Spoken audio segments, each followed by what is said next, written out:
오늘은 대림절 첫 번째 주일입니다. 교회적으로 한다면 오늘은 2022년 첫날이 되는 거죠. 지금부터 해가지고 4주 동안 4주를 지나고 나서 우리는 이 땅에 오신 아기 예수님을 기다리는 성탄절을 맞이하게 됩니다. 대림절은 이 땅에 오신 아기 예수님을 축하하고 이제 다시 오실 그 주님을 기다리는 절기입니다. 우리는 예수님의 처음 오심과 이제 다시 오심 사이에서 그 사이 가운데 살아가고 있는 사람들입니다. 이 기간 동안 우리는 예수님의 다시 오심을 소망으로 기다리게 됩니다. 오셔서 우리를 온전하게 해주시고 영원한 하나님의 나라로 이끌어 주실 그 주님을 우리는 기다리는 사람들입니다. 그래서 대림절을 지내는 사람 그리스도인들, 하나님의 백성들의 마음에는 두 가지 단어가 늘 채워져 있어야 합니다. 그 첫 번째는 기다림이라는 단어와 또 한 가지는 소망입니다. 기다림을 가지고 하나님이 우리에게 베풀어 주실 소망을 기대하는 거죠. 그런 면에서 우리 모두에게 이 기다림과 소망이 가득 넘치는 이번 대림절 기간이 되시기를 바랍니다. 네. 그런데 우리가 대림절 기간을 그냥 무턱대고 소망을 기다리는 게 아니라 이런 시간들을 가지면서 이런 묵상을 하면서 기다려야 합니다. 하나님의 아들이신 예수님께서 육신을 입고 이 땅에 오셨는데 나는 그 이 땅에 오신 아기 예수님께 어떤 기쁨으로 맞이할 것인가? 그 아기 예수님을 나는 정말 기쁨으로 맞이할 준비가 되어 있는가? 다시 오실 예수님이 내게 오신다고 그랬는데 나는 거룩한 신부로서 어떤 치장을 하고 살아가고 있는가? 그 치장을 하는 사람으로서 주님 앞에 섰을 때 나는 무엇을 잘하는 것인가? 예수님께서 이 땅에 다시 승천하시면서 우리의 모두에게 말씀하셨던 사명이 있습니다. 우리에게 남겨준 사명, 그 사명을 잘 감당하고 있는가? 우리는 스스로를 돌아보면서 그걸 마음에 담으면서 이 대림절을 지내가야 합니다.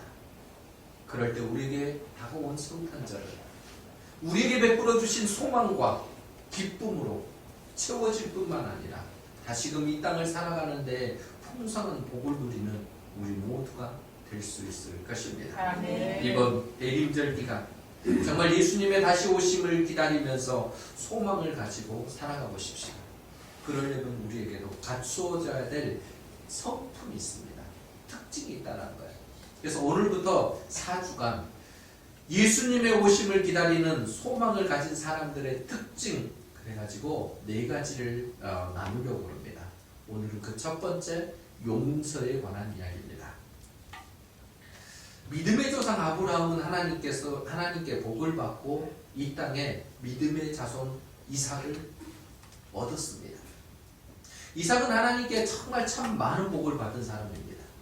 믿음의 조상을 아버지로 뒀을 뿐만 아니라 이 땅에 사는 동안에도 하나님께서 그를 부하게 만들어 주셨습니다. 우물을 통해 물질의 부를 허락해 주실 뿐만 아니라 그 부를 나 혼자 누리는 것이 아니라 주변에도 흘려보낼 수 있을 만큼 넉넉하게 모든 사람들이 알 만큼 부러워할 만큼 그에게 풍족한 은혜를 허락하셨습니다. 그런데 이렇게 풍족한 이 이삭의 가정에 안타까운 것은 가정이 평안치는 않았다라는 겁니다. 그 평안치 못했던 원인은 이삭과 리브가에게서부터 비롯되어집니다.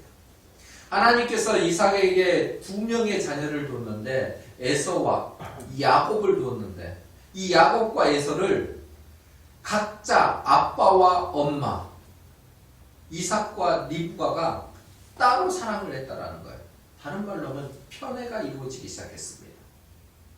아버지인 이삭은 에서를 사랑했고 어머니인 리브가는 야곱을 사랑했습니다. 그러니까 에서와 야곱은 서로 자기를 사랑하는 아버지와 어머니를 위해서만 살았던 거죠. 형제가 서로 다툼이 일어났습니다. 반목이 일어났고 결국은 그들은 한 지붕 아래에서 살 수 없어 서로 떠나게 됐습니다. 떠나서 이제 장성한 삶을 살다가 야복강 앞에서 하나님의 정말 극적인 간섭하심으로 그들은 화해라는 것을 했습니다. 형제간의 화해가 이루어졌고 서로가 서로를 이제 부둥켜 안으며 제가 잘못했습니다라는 이야기들을 나눴습니다. 그런데 그들은 그 은혜를 오래 간직하지를 못했습니다. 얼마 지나지 않아 그들은 서로 뿔뿔이 흩어졌습니다. 그런데 이렇게 뿔뿔이 흩어진 이들을 특별히 야곱의 가정 가운데에 또 다른 비극이 일어나기 시작을 했는데 부모로부터 배웠던 것이 그것이었기 때문이었는지도 모릅니다.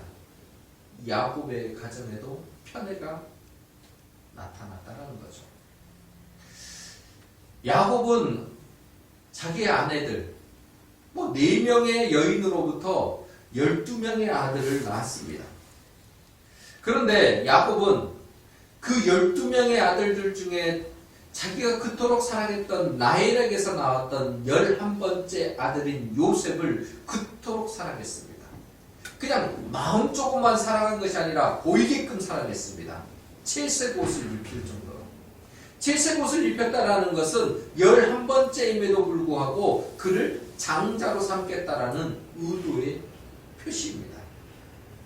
그러니까 그렇게 나타나니 10명의 형들이 무엇을 하겠습니까? 시기, 질투, 이 나타나지 않겠습니까? 근데 극심한 질투심이 어떤 현상을 발휘해버렸냐면 요셉을 이방인들에게 팔아버린 거죠. 단순히 파는 정도가 아니라 죽든지 말든지 상관하지 않겠다라고 죽어도 괜찮다고 하면서 내보낸 거예요. 결과는 뭐냐면 거짓말이에요. 아버지에게 와서 뭐라고 그럽니까? 짐승이 그를 물어뜯어서 죽게 했습니다. 거짓말을 한 거죠.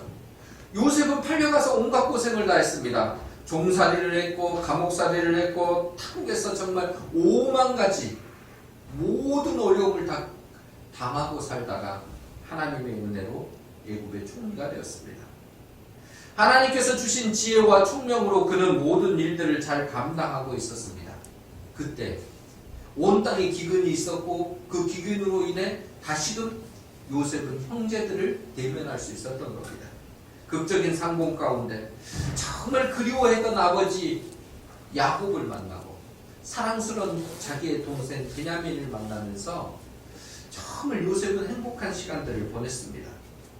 그런데 흩어졌던 가족들이 모여서 함께 사는 것이 얼마 가지 못해서 깨져버리고 말았죠. 야곱이 죽음으로 해서 오늘 본문의 이야기입니다. 야곱이 죽었습니다. 야곱이 죽고 나서 이제 서로 간의 문제들이 이제 드러나기 시작을 한 겁니다. 오늘 본문 15절 말씀을 같이 읽습니다. 요셉의 형제들이 그들의 아버지가 죽었음을 보고 말하되 요셉이 혹시 우리를 미워하여 우리가 그에게 행한 모든 악을 다 갚지나 아니할까 하고. 오늘 이야기는 그것입니다. 요셉의 형들이 극심한 불안감에 두려움 가운데 빠졌다라는 거예요. 이유는 딱 하나예요. 자신들이 했던 과거의 일 때문에. 요셉에게 행했던 그 일 때문에 그들은 불안했던 겁니다. 사실 요셉에게 형들이 했던 걸 생각하면 용서하는 것이라는 게 쉽지 않습니다. 어떻게 용서가 가능할까요? 사실 그게 너무 힘든 거죠. 17절, 그래서 17절 보면 요셉이 형들의 말을 들었을 때 울었다라고 표현이 되고 있습니다. 이 울음에는 단순히 한 가지가 아니라 복합 감정이 그 안에 속해 있거든요. 그런데 가장 두드러진 거는 여러 내용들에 담겨져 있지만 누구나 다 할 수 있는 게 뭐겠습니까? 오래전부터 형들에게 버림받았기 때문에 팔려갔던 그것에 대한 이 마음속 깊은 곳에서 올라오는 의문입니다. 아마 그것이 생각나지 않았을까요? 그럼 그 나머지 것들도 있습니다. 뒤에 가서 말씀드리겠습니다만 그런 그 복합 감정 때문에 울게 된 거예요. 쉽게 지나가지 않는 모습들입니다. 사실 지금은 요셉은 정말 높은 자리에 있습니다. 애굽의 총리라니까요. 그렇지만 총리라 할지라도 과거의 일을 생각하면 서름이 복받쳐 오르는 거죠. 감정이 한꺼번에 사라진 것은 아닙니다. 17살부터 종살이를 했고 옥살이를 했습니다. 말할 수 없는 비신과 서름의 서름을 경험하고 살았던 사람이 요셉입니다. 정말 외로웠습니다. 그런데 그 모든 것들을 극복하고 하나님의 은혜로 이제 새로운 터전과 든든한 배경이 생기는 그 평안하고 안락한 삶을 만들었는데 이 만들어진 상황 가운데 그들의 형들이 왔습니다. 다른 말로 하면 요셉이 오만 고생을 다해서 만든 그 터전 위에 형들이 와서 숟가락 하나를 얹은 겁니다. 우리 같이 살자.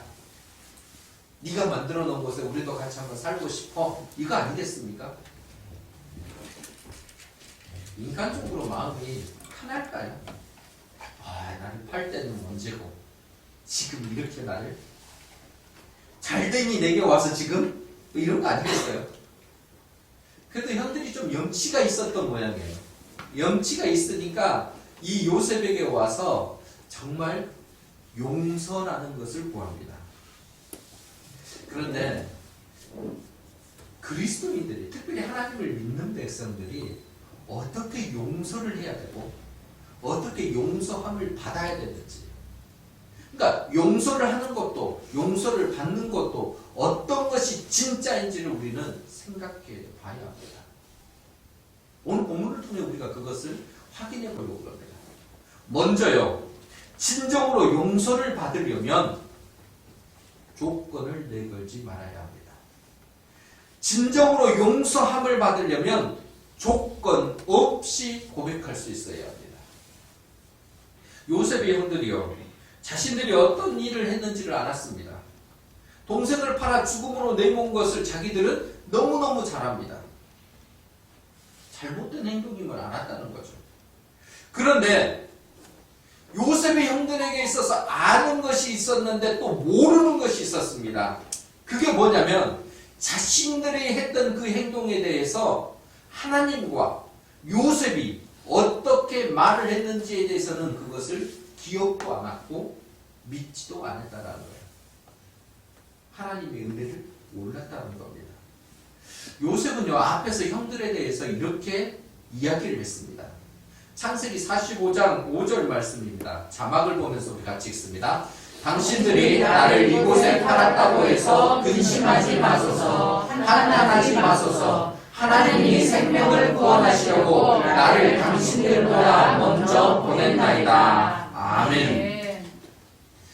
요셉이 말을 합니다. 지금 당신들이 기근을 통해서 이 땅에 온 거, 이곳에서 지금 살게 됐다라는 거, 당신들이 나를 팔았다 그래서 근심하고 한탄할 문제가 아니라 하나님이 우리를 구원하시기 위해, 우리의 생명을 구원하시기 위해 지금 이곳에 우리에게 함께 만들 터전을 주신 거니까 걱정하지 마십시오.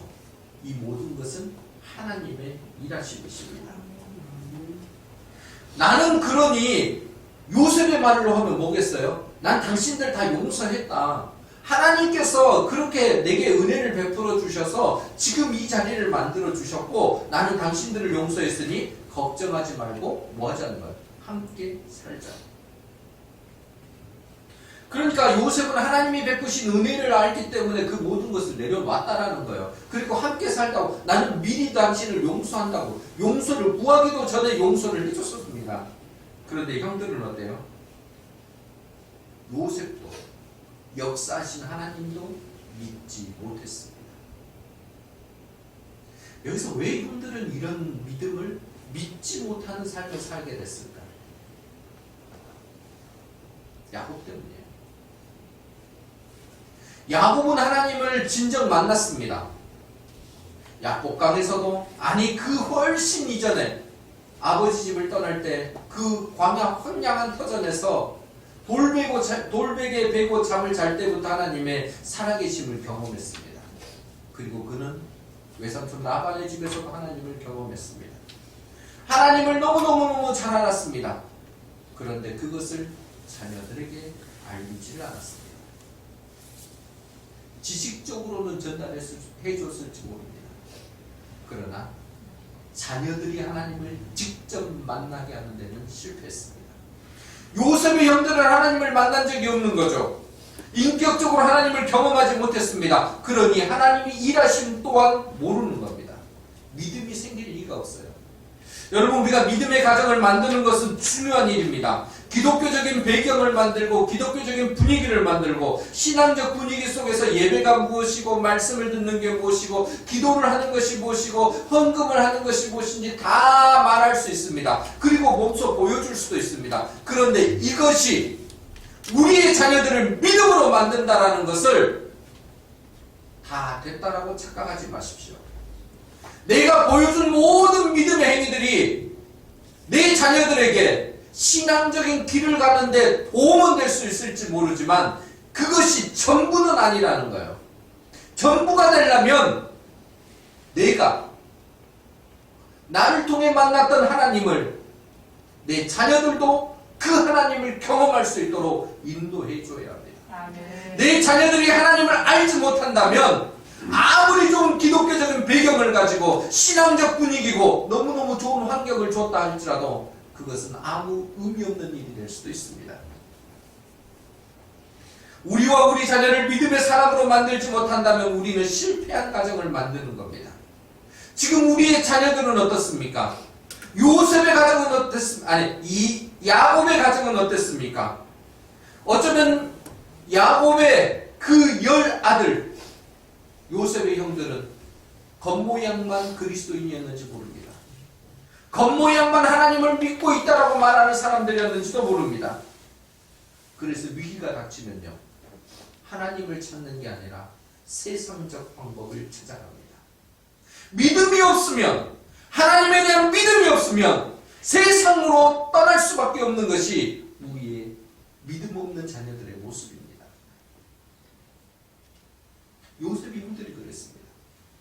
요셉의 형들은 하나님을 온전히 믿지 못했기 때문에 요셉이 미리 말을 했음에도 불구하고 용서에 대한 것을 기억하지 못하는 거죠. 세상적 방법으로 요셉에게 나갑니다. 그들의 방식은 조건을 내미는 거죠. 그냥은 안 될 것 같으니 뭔가 조건을 내밀어요. 16절과 17절에 조건을 내밀었습니다. 요셉에게 말을 전하여 이르되 당신의 아버지가 돌아가시기 전에 명령하여 이르시기를 너희는 이같이 요셉에게 이르라 내 형들이 내게 악을 행하였을지라도 이제 바라건대 그들의 허물과 죄를 용서하셨나니 당신 아버지의 하나님의 종들인 우리 죄를 이제 용서하소서 하며 요셉이 그들이 그에게 하는 말을 들을 때에 울었더라. 요셉의 형들이 지금 요셉에게 와서 무엇을 조건으로 내걸어요? 아버지가 이렇게 유언을 했어 라고 이야기를 하는 겁니다. 왜 그랬을까요? 자기 수준들이에요. 사람은 자기 수준을 넘지 못한다 그러잖아요. 자기들의 수준이 지금 그만큼이니까 우리도 지금 조건을 받고 이렇게 했기 때문에 요셉에게도 이런 조건을 내걸면 될 거야 라고 이야기를 했던 거죠. 그래서 보면은요, 삐지기를 좋아하는 사람은요, 남도 그렇게 삐지는 줄 알아요. 상처를 잘 받는 사람은요, 내가 상처를 받으니까 저 사람도 상처를 받을 거라고 생각하고 행동을 합니다. 거짓말을 많이 하는 사람은요, 내가 저 사람을 믿지 못한, 저 사람도 내게 거짓말을 할 거야 라는 생각을 갖고 이야기를 한다니까요. 다 자기 생각 수준에서 이야기를 합니다. 여러분, 근데 그리스도인들은 그렇게 돼서는 안 됩니다. 내 수준이 아니라 하나님의 수준으로 나를 올려야 되고 예수님의 수준만큼 우리가 생각하면서 세상을 대해야 되는데 그게 우리에게는 부족해져 버린다는 거죠. 야곱의 아들들이 그랬어요. 그러니까 요셉의 형들이 지금 말하는 것이 무엇입니까? 자기들 수준으로 지금 요셉을 대하고 있는 거예요. 그래서 아버지의 유언을 전합니다. 그런데 여기서 한 가지 우리가 기억할게요. 유언을 전하는데 왜 요셉이 빠졌을까요? 요셉에게도 아버지는 유언을 전해야 될 거 아닌가? 말을 한다면 당사자예요. 요셉은 용서를 해줘야 될 당사자니까 여러분이 자녀들에게 유언을 전한다면 10명에게만 전하겠습니까? 당사자 불렀겠죠. 요셉아, 내가 생각을 해보니 내가 죽고 나더라도 너는 형들을 좀 용서해 줬으면 좋겠어. 그런 아픈 일이 있더라도 우리 서로 형제니까 네가 좀 그것들을 손을 붙잡고 마음 크게 잡고, 너는 그래도 가진 거 많고 너 높은 자리에 가 있으니까 좀 해봐, 이런 이야기를 하지 않겠습니까? 그런데 어떻게 아버지가 요셉을 빼고 10형에게만 용서할 거야, 그런 이야기를 했겠냐는 거예요. 되지도 않는 이야기. 거짓말이죠. 상식적으로 이게 이해가 되지 않는 이야기를 지금 형들이 했던 거예요. 그러니까 자기들은 더 불안하는 거예요. 여러분, 거짓말을 하고 정말 세상의 조건들을 가지면요 불안할 수밖에 없어요. 그러니까 그 다음 행동을 또 취합니다. 이것만 가지고는 안 될 것 같아요, 형들이. 그래서 또 그 다음 조건이 뭐예요? 요셉을 찾아가 엎드려 버리는 겁니다. 18절 말씀. 그의 형들이 또 친히 와서 요셉의 앞에 엎드려 이르되 우리는 당신의 종들입니다. 형제인데 스스로를 낮춰가지고 우리는 당신의 종입니다 라고 이야기해요. 사실 요셉에게는요 종이 필요가 없어요. 넉넉해요. 애굽의 총리인데 무슨 더 그 형들 몇 명, 10명 그 종으로 삼는들 그게 얼마나 되겠습니까? 별로 되지도 않는 그 종들 욕만 얻어먹어요. 아니, 형제를 종으로 삼다니. 요셉에게는 그게 우리가 정말 좋은 일입니다 라고 할 게 아니라 세상 것들 욕 얻어먹을 짓을 지금 형들은 하고 있는 겁니다. 유언장을 들고 종이 되겠다는 비굴한 방식을 가지고, 이게 다 세상적 방식의 조건들입니다. 가지고 나간 거예요. 잔머리를 쓰니까요 일이 해결되는 게 아니라 잠깐 덮어놓으려고만 하는 거죠. 여러분, 세상은요 세상적 방법으로는 완전한 해결을 보려고 하잖아요. 지금 이 위기만 살짝 이것만 조금 무마시켜서 덮어놓고 대충, 이게 세상적 방법이에요. 근데 하나님은 그런 걸 원하시지 않습니다. 완전한 걸 원하십니다. 형들이 왜 그랬을까? 계속 말씀드립니다만은 하나님에 대한 믿음이 없어요. 특별히 그 하나님의 말을 전했던 요셉에 대한 믿음도 없습니다. 그러니까 자꾸 잔머리와 세상적 방식의 조건들을 내건다는 거예요. 미리 용서를 다 선포했다니까요. 근데 그걸 믿지 않습니다. 믿음이 없으면 이렇습니다. 조건을 내걸고 이유를 내걸고 이것저것 따지기를 좋아합니다. 근데 믿음이 있으면요 그런 거 다 필요 없어요. 그것 자체만으로도 인정되어집니다. 여러분, 우리가 잘못한 게 있으면요 조건 붙이지 마십시오. 용서 구할 게 있으면 조건, 이유 붙이지 마시라는 거예요. 당당하게 그냥 말씀하십시오. 내가 그때 좀 과했습니다. 내가 그때 몰랐습니다. 깨끗하게 사과하는 것이 우리의 모습이 되어야 합니다.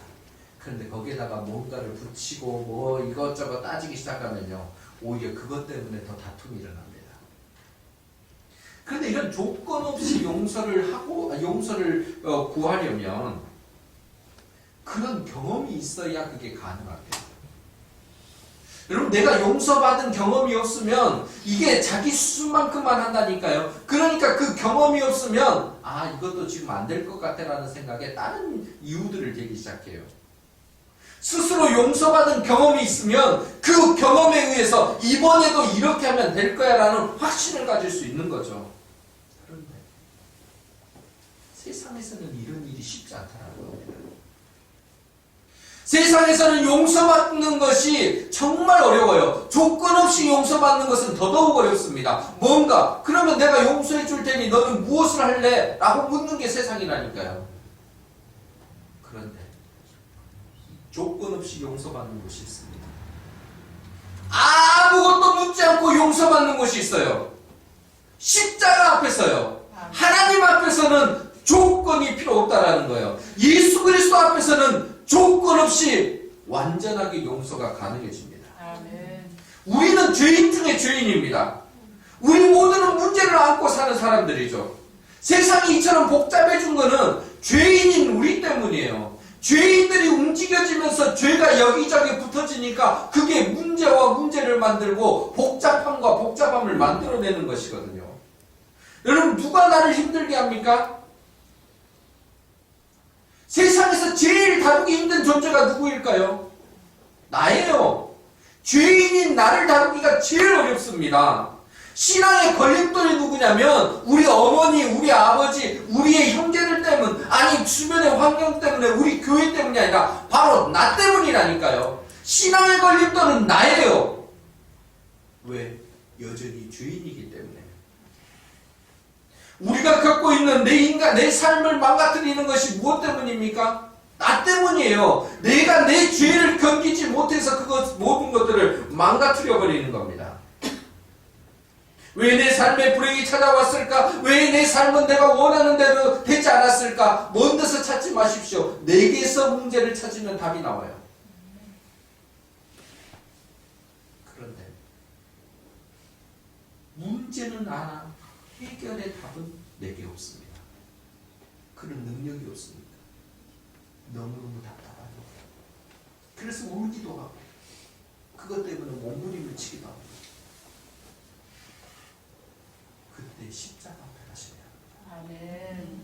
십자가에 답이 있고 십자가에서 우리가 그 십자가 속에서 예수 그리스도를 믿음으로 그걸 받아들이는 순간, 어느 순간 산처럼 있었던 그 어려운 문제가 스르르 녹아내려버린다니까요.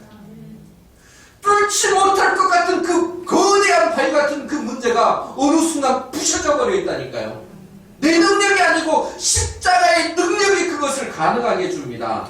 십자가의 능력을 믿음으로, 십자가를 믿음으로 그것을 받아들일 때 내 삶에, 다른 사람이 아닌 내 삶에 변화가 일어나기 시작합니다.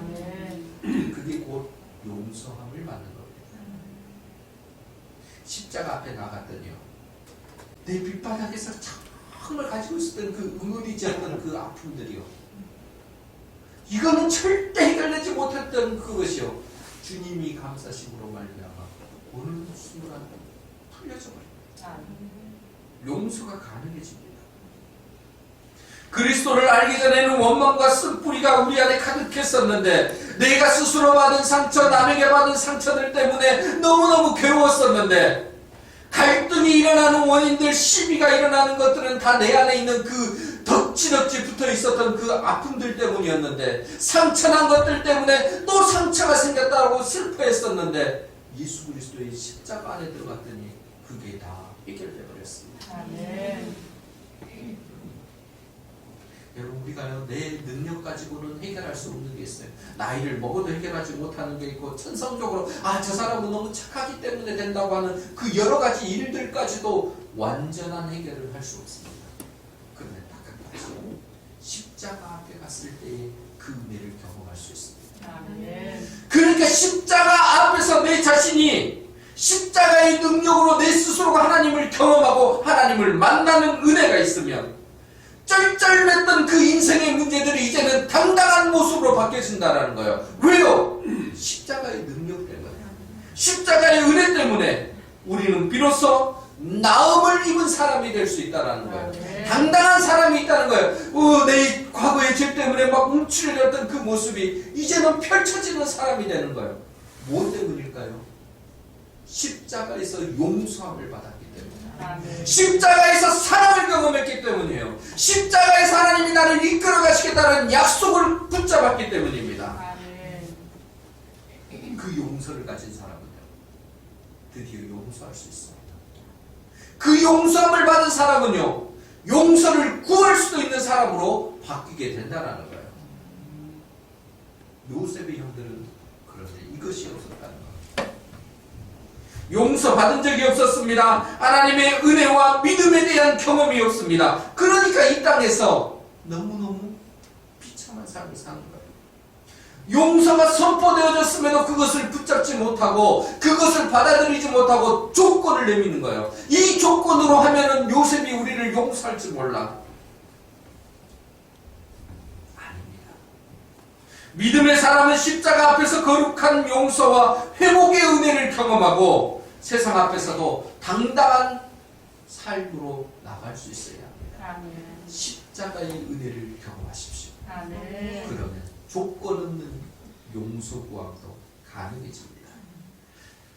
우리에게 있는 잘못을 당당하게 구할 수 있는 믿음이 우리 모두에게 있기를 소원합니다. 아멘. 그리고 다시는 그 일에 내가 다시는 그런 잘못을 하지 않겠다라는 결단도 우리 모두에게 있어야 됩니다. 아멘. 그럴 때 우리는 새롭게 변화된 그리스도인으로 살 수 있게 되는 겁니다. 아멘.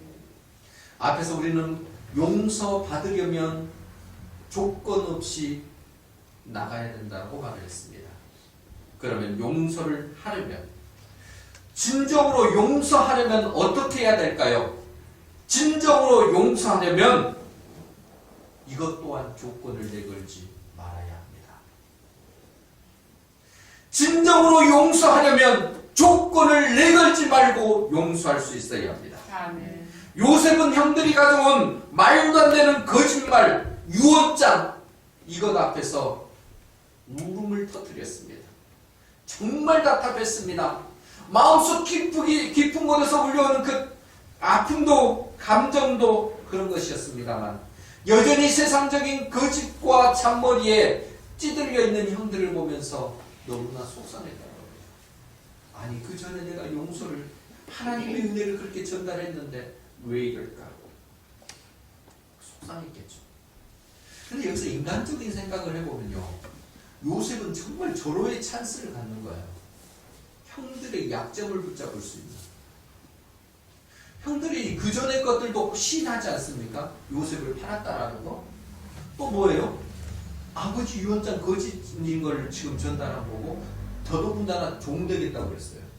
그럼 요셉 입장에서는 그럼 종 합시다. 그럼 끝난 거예요, 이제. 형들이라는 친족 간의 그 형제들 간의 관계에서 이제 상하 주종 관계로 바뀌어버린 거죠. 그거 한번 딱 받아들이면. 그동안에 억눌려왔던 그 모든 걸요, 한 방에 해결할 수 있는 손에 쥐는 조건을 가지게 된 사람이 요셉입니다. 그런데 요셉은요, 형들에게 이런 조건을 내걸지 않습니다. 그냥 그대로 용서합니다. 19절부터 21절까지 말씀입니다. 요셉이 그들에게 이르되 두려워하지 마소서, 내가 하나님을 대신하리까. 당신들은 나를 헤아려 하였으나 하나님은 그것을 선으로 바꾸사 오늘과 같이 많은 백성의 생명을 구원하게 하시려 하셨나니, 당신들은 두려워하지 마소서. 내가 당신들과 당신들의 자녀를 기르리이다 하고 그들을 간곡한 말로 위로하였더라. 요셉은 형들을 용서하는 데 그치지 않았습니다. 그들을 위로하는 데까지 이르렀습니다. 그 위로한 것에 가장 기본이 됐던 말이 무엇입니까? 이게 요셉이 가지고 있었던 믿음의 말입니다. 내가 하나님을 대신하리까. 내가 어떻게 하나님을 대신할 수 있습니까? 나는 하나님을 대신할 수 있는 사람이 아닙니다. 나는 형들을 보복할 수 있는 사람이 아닙니다. 그럴 마음도 없고 그럴 필요도 없습니다. 왜요? 하나님이 나를 이끌어 주셨고 하나님이 내 삶을 다 이끌어 오시고 이렇게 복을 주셨는데, 내가 그 전능하신 하나님을 바꾸어서 내가 왜 그 자리에 올라가겠습니까? 나는 그럴 필요가 없습니다. 당신들은 나를 헤아려 했습니다. 예, 그런 약점 나도 압니다. 그런데 나는 그 약점 드러내지 않습니다. 하나님께서는 그것을 선으로 바꾸셔서 우리 모두에게 생명을 주신 분이신데 내가 굳이 그것을 들춰낸 이유가 없습니다.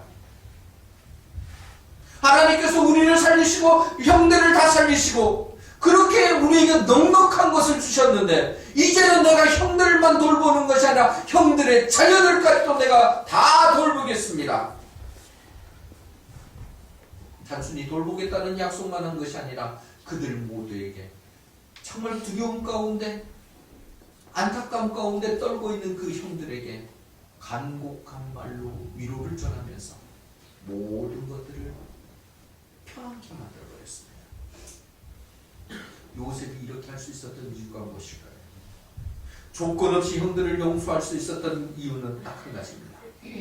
그가 경험했던 하나님. 아멘. 내가 하나님을 대신할 수 있겠습니까? 아니, 내게 이런 은혜를 베풀어 주셨고 지금까지 나를 이렇게 이끌어 주신 그 하나님을 대신하겠다니 나는 그런 삶을 살지 않겠습니다. 여러분, 우리가 이 땅에서 정말 세상적 방법을 취하는, 내가 실패하고 또 무너지고 넘어지는 그 이유들 중에 하나가 뭔지 아십니까? 내 방법 가지고 살려고 그래요. 왜 내 방법 가지고 살려고 노력을 하냐면 하나님을 경험한 것이 없으니까, 하나님을 믿는 믿음이 작으니까, 하나님이 내게 요청하신 그 믿음대로 내가 나가지 못하니까 자꾸 그래서 세상적 방법을 찾는 겁니다. 조건을 내걸고 그 조건에 따라서 이루어지지 않으면, 내가 그 조건을 채우지 못하면 나는 안 될 것 같아 라고 생각을 하는 겁니다. 그런데 우리 하나님은 그런 분이 아니십니다. 요셉은 하나님께서 자기에게 베푸신 그 은혜를 알았습니다. 그 큰 은혜를 경험해봤기 때문에 이런 자잘한 것은 문제가 되지 않았다는 거예요. 덮고도 남음이 있었습니다. 여러분, 우리가 하나님께 받은 은혜가 크면 클수록 그 은혜를 크게 경험한 사람은요, 이 땅의 자잘한 문제 가지고 일비 막 이거 슬퍼하거나 그것 때문에 또 기뻐하거나 이것 때문에 난리 피우지 않습니다. 왜요? 하나님의 은혜는 훨씬 크고도 넓고, 용서하는 거요 별 문제 아니라니까요. 여러분, 하나님께서 과거에 내게 행한 죄악을 생각해 보시면은요, 하나님께서 내 죄악을 어떻게 용서해 주셨는가를 생각해 보면은 용서 못할 일이 없습니다. 지난 이 말씀을 준비하면서 제 개인에게도 적용했습니다. 생각해보니 저도 용서 못한 사람들이 있더라고요. 특별히 사역을 하면서 목사들 간의 관계에 있어서 용서 못한 자들이 있더라고요. 다시금 생각해봤습니다. 내가 왜 그들을 용서 못했을까? 왜 나는 그것 때문에 아파하고 그 생각이 나면 그렇게 슬퍼했을까? 화가 났을까?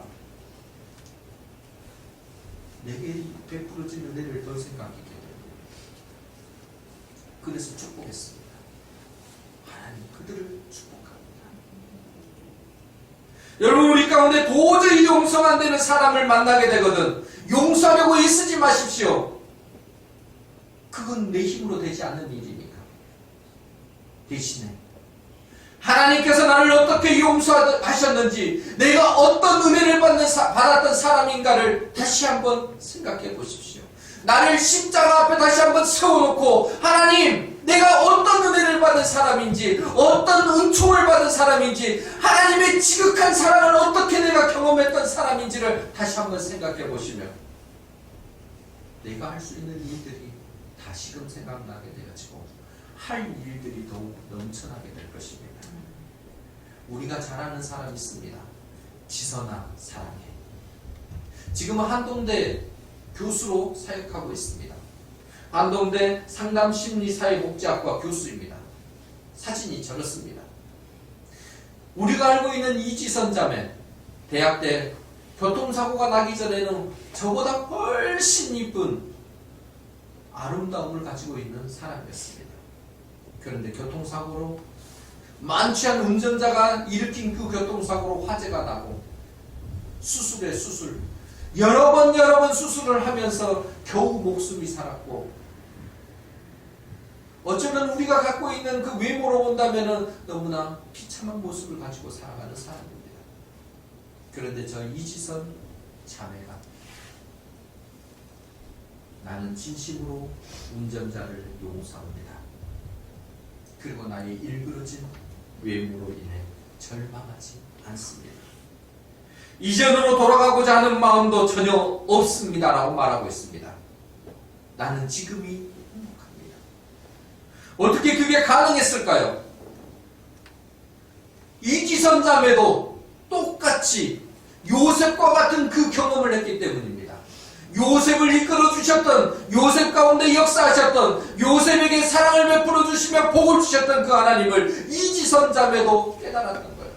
그 하나님을 만났던 겁니다. 그 고통스러운 인생 속에서도, 그 몸이 찢어지고 아픈 그 상황 속에서도 나를 이끌어 주시며 나를 돌봐주셨던 그 하나님을 그는 경험했던 겁니다. 아멘. 나쁜 환경을 손으로 바꾸시는 하나님. 그가 고백하기를 그렇습니다. 자신과 같이 아픔을 겪고 있는 이들을 돕고 채우는 지금의 삶이 행복합니다. 우리가 이 땅을 살면서 이해가 되지 않고 내가 원하는 대로 일들이 풀리지 않을 때 반드시 기억해야 될 하나님의 말씀이 있습니다. 로마서 8장 28절 말씀입니다. 우리 자막을 보면서 같이 읽습니다. 우리가 알거니와 하나님을 사랑하는 자 곧 그의 뜻대로 부르심을 입은 자들에게는 모든 것이 합력하여 선을 이루느니라. 아멘. 지금은 우리가 억울하고 지금은 우리가 답답하고 지금은 모든 문제들 때문에 하나님 한숨밖에 나오지 않습니다 라고 이야기하는 그 상황이라 할지라도 하나님의 때가 됐을 때 하나님께서 일하시기 시작을 하고 하나님께서 그 일들을 다시 한번 모든 것을 하나님의 은혜 가운데로 이끌어 가실 때 우리는 그것이 선이 되는 줄 믿습니다. 이 일을 이루시기 위해 예수님이 오신 겁니다. 이런 일들을 우리에게 보여주시기 위해 이 땅에 오신 거예요. 내가 이 모든 것들보다도 내가 너희를 더 사랑해. 내가 너희를 사랑하는 것 무엇으로 보여줄까? 십자가에서 내가 너희를 구원하는 것으로 보여줄게. 내가 너희들을 얼마만큼 사랑하는지 내가 보여줄게. 십자가에서 내가 죽음으로 보여줄게. 내가 너희들에게 얼마나 많은 복을 베푸는 사람으로 내가 나타나고 싶은지 아느냐? 십자가에서 내 생명 주면서까지 내가 너희들에게 그것을 보여줄게. 과거에 우리는 소망이 없었습니다. 그러나 예수 그리스도를 통해서 우리는 소망이 생겼습니다. 예수 그리스도를 통해서 우리는 은혜가 생겼습니다. 예수 그리스도를 통해서 우리는 사랑을 배웠습니다. 그래서 우리는 이 땅을 향해 용서할 수 있는 사람이 될 수 있는 겁니다. 이제 우리의 안경을 바꾸십시다. 우리가 써야 될 안경은 안됨의 안경, 세상의 안경, 하나님 곤모술수의 안경이 아니라 지금 내가 쓰는 안경은 은혜의 안경입니다. 나를 사랑해 주신 안경입니다. 나를 긍휼히 여겨주시는 안경입니다. 내게 베풀어 주시는 용서의 안경입니다. 조건 없이 나를 용서해 주시고 조건 없이 우리를 사랑해 주신 그 하나님을 기억하면서 그 하나님 앞에 담대히 나가는 우리 모두가 되기를 소원합니다. 사랑하는 성도 여러분, 우리가 살면서 용서를 하지 못하고 응어리진 상태로 사는 것은 다른 사람 때문이 아니라 나 때문입니다. 아직 십자가에서 용서받지 못한 것을 여러분, 그것이 다 기억나지 않아서 그랬던 거죠. 다시 한번 십자가에서 조건 없이 나를 용서해 주신 그 하나님을 기억하십시오. 그리고 그 하나님을 믿으십시오. 십자가에서 우리의 모든 죄를 아무 조건 없이 용서하신 그 주님을 안다면 우리는 이제 다른 이들도 똑같이 용서할 수 있을 것입니다. 조건 없이 용서하고 용서를 구하는 당당한 그리스도인이 되십시다. 우리 주님이 다시 오심을 소망으로 기다리는 이 대림절 기간, 십자가에서 나를 용서하신 우리 주님을 깊이 묵상하시면서 용서함 받은 그대로 실천하면서 살아가는 우리 모두가 되기를 주님의 이름으로 간절히 부탁드립니다. 아멘.